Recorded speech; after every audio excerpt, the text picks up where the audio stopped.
कलयुग में कहना कठिन, कब कौन बने है मीत। दोस्त कभी दुश्मन बने, दुश्मन करते प्रीत। जय श्री कृष्णा भक्तों, आपका एक बार फिर से हमारे YouTube चैनल सत्यार्थ दर्शन में आप सभी दर्शक बंधुओं का हार्दिक स्वागत है। भक्तों, आज का जो प्रसंग है कि इन 6 लोगों से भूलकर भी कभी मित्रता नहीं करनी चाहिए। इन 6 लोगों से जितना हो सके उतना दूर रहना चाहिए।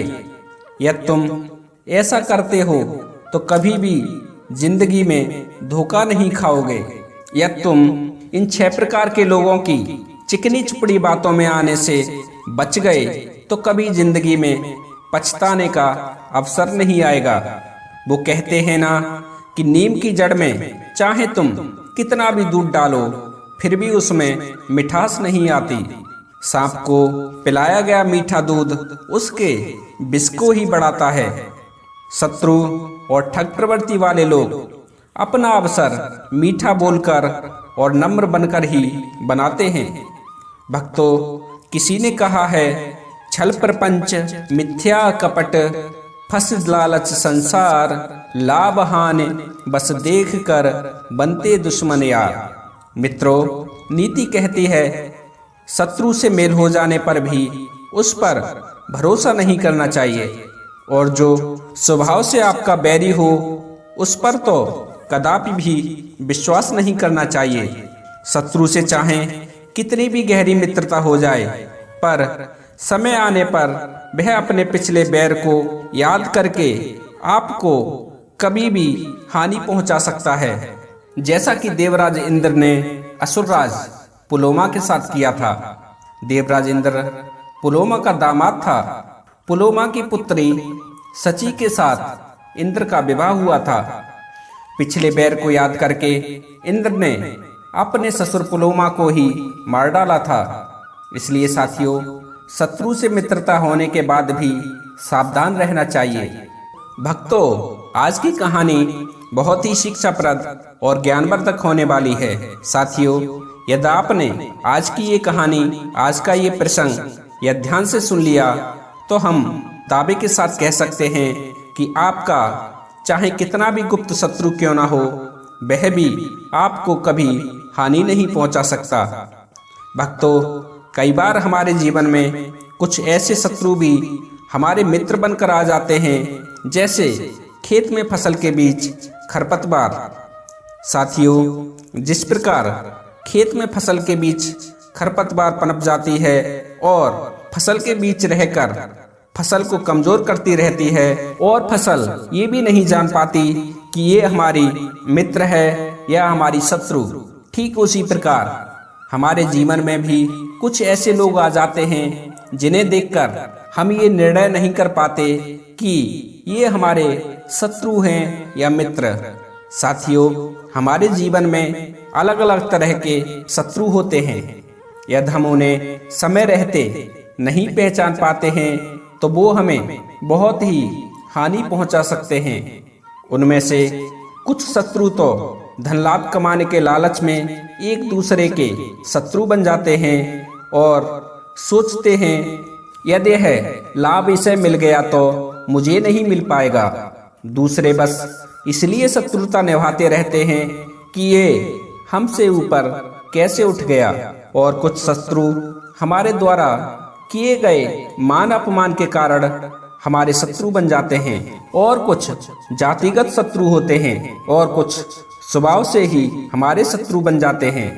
भक्तों, कृपया इस कहानी को ध्यान से सुनना। इस कहानी को सुनने के बाद तुमसे कभी गुप्त शत्रु को पहचान करने में गलती नहीं होगी। साथियों, बहुत समय पहले की बात है, किसी गांव में एक सपेरा रहता था। उस सपेरा के पास में एक बहुत ही खूंखार सर्प था। जैसा कि प्रत्येक सपेरा करता है कि वह गांव-गांव जाता है और गांव-गांव सांप का खेल दिखाकर उससे थोड़ा बहुत धन अर्जित करता है। उसी तरह वह सपेरा भी करता था। वह पूरे दिन उस सांप को अपनी बीन पर नचाता और शाम होते ही वह सपेरा उस सर्प को पिटारे में बंद करता और वापस अपने घर लौट आता। और घर आकर वो सपेरा उस सांप के पिटारे को एक अंधेरे कमरे में रखता और अपने कमरे में सोने चला जाता। उस सपेरे का वह सांप बहुत ही दुखी था। उस सांप के दुख का कारण यह था कि सर्प दिन में तो सपेरे की बीन के आगे नाच नाच कर परेशान हो जाता और रात को उसे चूहे नचाते। दरअसल बात यह थी कि सपेरा सर्प को पिटारे में बंद करके जिस कमरे में सर्प के पिटारे को रखता था उस कमरे में चूहे अधिक संख्या में रहते थे। वो सपेरा तो उस पिटारे को रखकर आराम से सोने चला जाता, लेकिन वो सर्प उस अंधेरे कमरे में पिटारे में बंद पड़ा हुआ बड़ी मुश्किल से रात गुजारता। जैसे ही उस सर्प की जरा सी आंख लगती, वैसे ही उस कमरे के चूहे अपने बिलों से बाहर निकल आते और चहलकदमी करना शुरू कर देते। और वे चूहे बार बार उस पिटारे पर चढ़कर उछल कूद किया करते। इसके कारण वह सर्प बड़ा ही परेशान रहता था और पूरी रात उसकी बड़ी बेचैनी में कटती थी। वह अपनी जिंदगी से बड़ा ही दुखी हो गया था और वह सपेरे के चंगुल से छूटकर बाहर निकल जाना चाहता था, लेकिन समस्या यह थी कि वो निकले तो निकले कैसे। साथियों, एक दिन की बात है, वो सपेरा तो उस सर्प को पिटारे में बंद करके और उस पिटारे को कमरे में रख के सोने चला गया और वो सर्प भी सोने का प्रयास करने लगा, क्योंकि आज उस सपेरे ने अपनी बीन के आगे उसे बहुत ही नचाया था, जिसकी वजह से उसे बहुत ही थकान हो रही थी। उस सर्प की जैसे ही आंख लगी, तभी एक चूहा आकर उसकी टोकरी पर गिर गया। चूहे के गिरते ही उस सर्प की भड़बड़ा के आंख खुल गई। एक तो वो बेचारा पूरे दिन का थका हारा था और दूसरा उस चूहे ने उसकी टोकरी के ऊपर गिरकर उसकी नींद खराब कर दी। वो सर्प पिटारे के अंदर ही तड़प उठा। उसे चूहे पर बहुत ही क्रोध आया, लेकिन वो कर भी क्या सकता था, क्योंकि वह तो पिटारे में बंद था और पिटारे में बंद होने के कारण वो उन्हें खा भी नहीं सकता था। सर्प उस पिटारे में पड़ा पड़ा सोचने लगा, अब ऐसे काम नहीं चलेगा, मुझे इन चूहों से और इस सपेरे से छुटकारा पाने के लिए कोई युक्ति लगानी होगी। इस प्रकार साथियों, वो सर्प अपनी परेशानियों से छुटकारा पाने के लिए कोई युक्ति सोचने लगा। जब उस सर्प ने बारीकी से सोचा तो उसके दिमाग में एक युक्ति आई कि अपना काम बनाने के लिए यदि अपने से छोटे के आगे भी झुकना पड़े तो झुक जाना चाहिए, क्योंकि बड़ा कार्य करने के लिए यदि शत्रुओं से भी मित्रता करनी पड़े तो कर लेनी चाहिए। जैसे देवताओं ने समुद्र से अमृत निकालने के लिए अपने शत्रु दानवों की सहायता ली थी। भक्तों, ऐसा विचार कर उस सर्प ने अपनी पिटारी के ऊपर बैठे उस चूहे से कहा, हे चूहे भाई, मेरी आपको राम राम। पिटारी के ऊपर बैठा चूहा एकदम चौंक गया और चौंक कर इधर उधर देखने लगा और सोचने लगा कि मुझसे भला कौन राम राम कर रहा है। तो वह सर्प बोला, चूहे भाई, इधर उधर मत देखो, मैं तुम्हारे नीचे ही हूँ। तुम जिस टोकरी पर बैठे हुए हो, मैं उसी टोकरी के अंदर ही हूँ। चूहा भाई, हमारा इस दुनिया में अपना कहने वाला कोई नहीं है और धिक्कार है मेरे जैसे लोगों को जो इतने बड़े संसार में आकर भी अकेले ही जीते हैं और अकेले ही मर जाते हैं। मित्र कौन क्या लेकर आया था और क्या लेकर जाएगा, दो मीठे बोल ही प्राणियों को एक दूसरे से जोड़ते हैं। चूहे भाई, क्या तुम मेरे मित्र बनोगे? साथियों, उस सर्प की मीठी मीठी बातें सुनकर वो चूहा बोला, अरे भाई सर्प, मेरी तुम्हारी कैसी मित्रता, आप तो हमारे जन्मजात शत्रु हैं। और शत्रु पर विश्वास करने का अर्थ है कि अपना और अपने परिवार का नाश कराना। हे सर्प भाई, किसी विद्वान ने कहा है, मित्रता और विवाह बराबर बालों में ही शोभा देता है।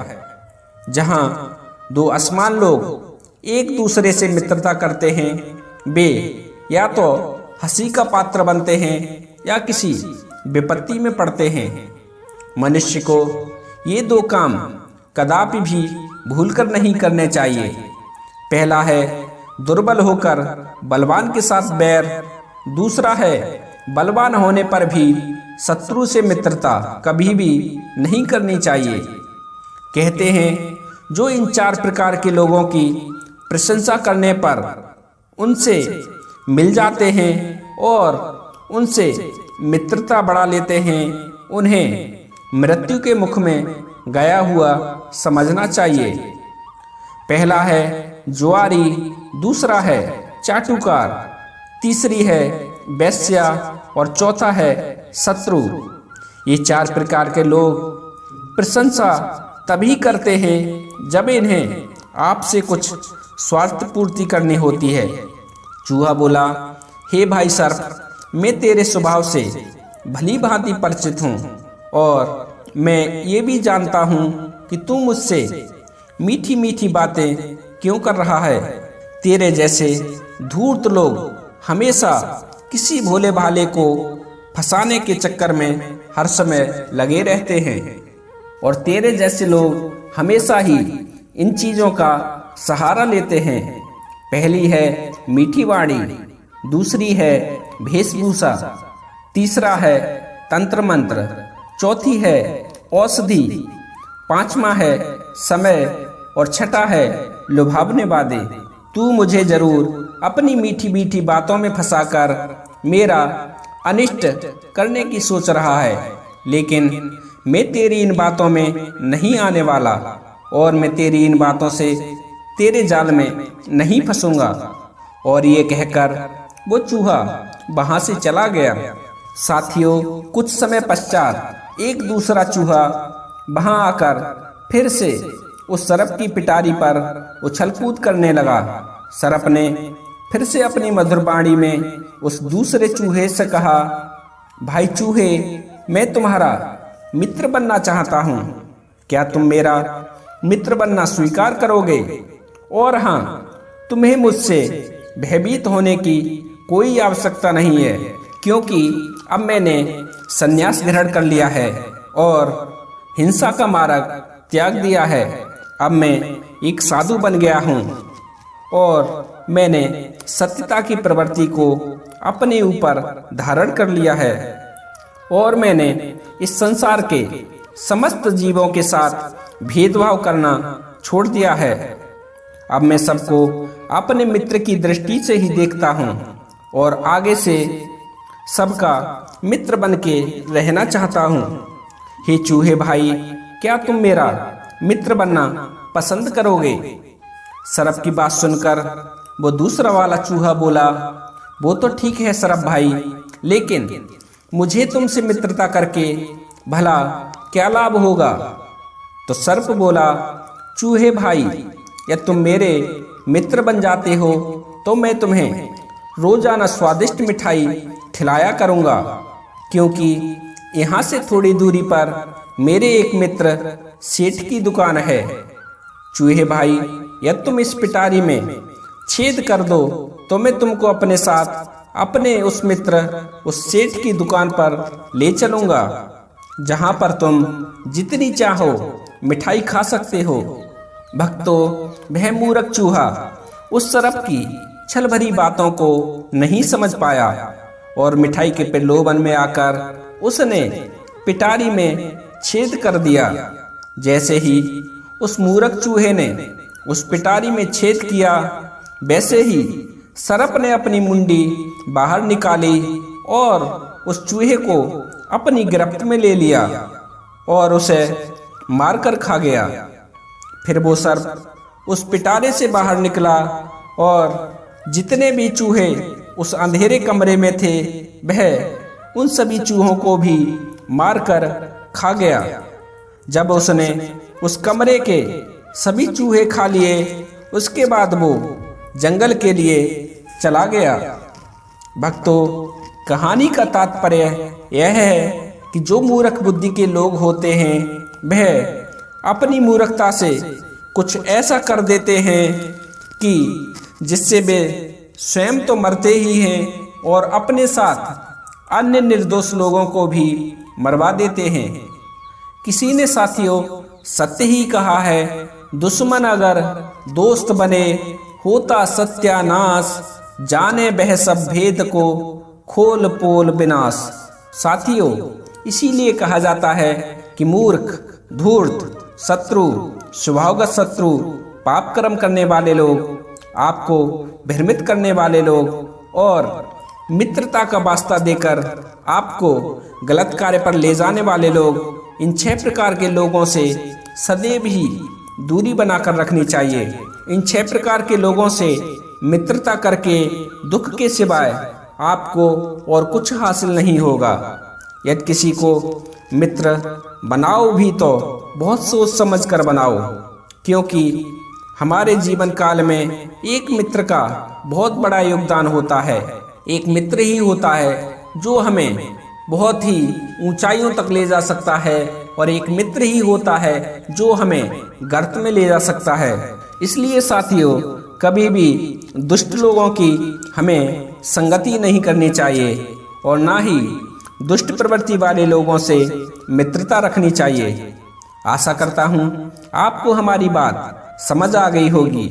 यदि आपको हमारा ये वीडियो पसंद आया हो तो कृपया वीडियो को लाइक करें और आपके जितने भी मिलने वाले हैं उनके साथ भी जरूर साझा करें और हमेशा की तरह कमेंट में जय श्री कृष्णा जरूर लिखें। यदि आप हमारी वीडियो को पहली बार देख रहे हैं तो आपसे मेरा अनुरोध है, कृपया हमारे चैनल को भी सब्सक्राइब जरूर कर लें, जिससे हमारा तुम्हारा साथ भी हमेशा के लिए ऐसे ही बना रहे। आज के लिए बस इतना ही। मिलते हैं एक नई ज्ञान चर्चा के साथ एक नई वीडियो में। तब तक के लिए आप सभी भक्तों को मेरी तरफ से जय श्री कृष्णा, जय श्री राधे, जय श्री श्याम।